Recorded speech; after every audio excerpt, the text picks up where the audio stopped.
Hi friends, this is Simran and a very warm welcome to all of you in my channel The Recipe Hut. Today in this video we are going to make very delicious chicken masala. If you like this recipe, do not forget to hit the like button, subscribe and also click on the bell icon so you can get an update when I upload a new recipe. So to make this chicken masala we will need 3 pounds or 1.5 kgs of chicken. This is basically one full chicken I've taken. 4 medium tomatoes, I have pureed it. 4 medium onions, finely chopped. 10 to 12 black pepper, that is kali mirch. 6 to 7 cloves, that is long. 1 black cardamom. 1 cinnamon stick, that is dalchini. And 2 to 3 bay leaves, that's tejpata. 1 tablespoon lemon juice. 1/4 cup olive oil or any cooking oil of your choice. Salt to taste. Half a teaspoon turmeric. Half a teaspoon red chili powder. 1.5 teaspoon coriander powder. 1 teaspoon cumin powder. And half a teaspoon garam masala. We'll also be needing fresh grated garlic 2 tablespoons. Grated ginger 1 tablespoon. 3 to 4 green chilies. 1/4 cup cilantro, that is dhania. And 1 teaspoon cumin seeds.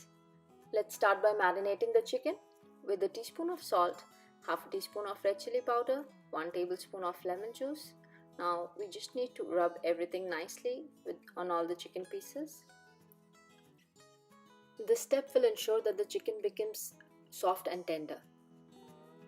So once all the pieces are nicely coated, we'll keep this aside for half an hour and meanwhile we'll prepare the masala for the chicken.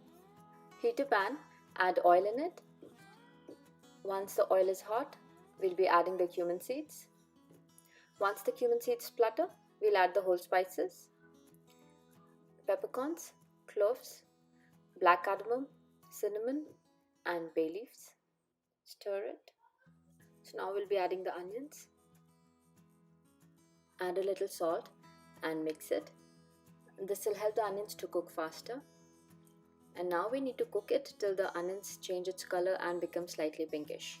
Keep stirring in between because we don't want the onions to stick to the pan. Once you notice that the onions have turned slightly pink or translucent, we'll be adding the grated ginger and the grated garlic. And now we need to cook it thoroughly till the raw smell of the ginger and garlic goes. While cooking it, if you feel that the onions are sticking to the pan, you can add a tablespoon or 2 of water, or you can just add a little oil and continue cooking it. After cooking the onions for a few minutes, you will start noticing that the onions have left oil on the sides and the raw smell of the ginger garlic is also gone. So this is the indication that our onions have cooked properly, and now is the time to add the dry spices. Half a teaspoon of turmeric. 1.5 teaspoons of coriander powder, 1/4 teaspoon of red chili powder, 1 teaspoon of cumin powder. We already added salt and red chili powder while marinating the chicken, so that is the reason I did not add any salt and I added very little red chili powder. Once the chicken cooks, you can taste it and adjust the salt at that time. Now we'll add a little water and cook the masala for 2 to 3 minutes. After cooking it for a few minutes, once we start seeing oil on the sides, at this stage we'll be adding the tomato puree. Now we need to cook the tomatoes for 10 to 15 minutes or till the water completely evaporates from it. So after some time we will notice that the water has evaporated and the masala has left oil on the sides. So this is the indication that the masala is properly cooked, and now we can add the chicken.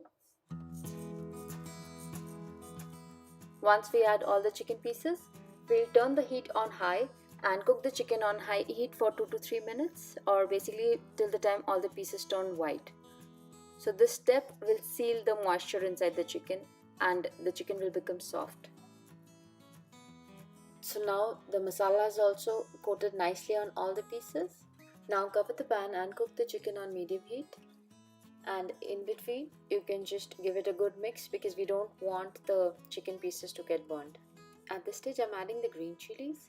This will give a very good aroma in the chicken. And I've taken whole chilies. If you want, you can add chopped chilies instead. Now we'll again cover it and continue cooking it for some more time. So after some time, you will notice that the chicken has started to ooze out water. Now at this stage, you can keep the heat on high and cover it, and we'll cook it again for another 10 to 12 minutes. So it's been some time. Let's have a look at the chicken. You can pour the water droplets that are in the lid back in the chicken because it's high in nutrients. And we are just again going to give it a good mix. So you can see that the chicken is getting cooked in its own juices. I did not add any water right now. After giving it a good mix, again we are going to cover it and cook it for some more time. So it's been some time. Let's have a look at the chicken. So our chicken is cooked and the chicken has left oil on the sides. At this stage, I'm going to add half cup of water and add a little cilantro and give it a good mix. So I added cilantro at this stage because this also will infuse a very good flavor in the chicken. And now we just need to cover it for 5 minutes and then our chicken is gonna be ready. So it's been 5 to 6 minutes. Let's have a look at the chicken. It's smelling so delicious. So our chicken masala is ready. Now we are just gonna add half a teaspoon of garam masala and some cilantro for garnishing, and we are ready to dish it out. This is my personal favorite chicken curry. So do give this delicious recipe a try, and if you try, don't forget to tell us in the comments how it turned out for you. Thanks for watching.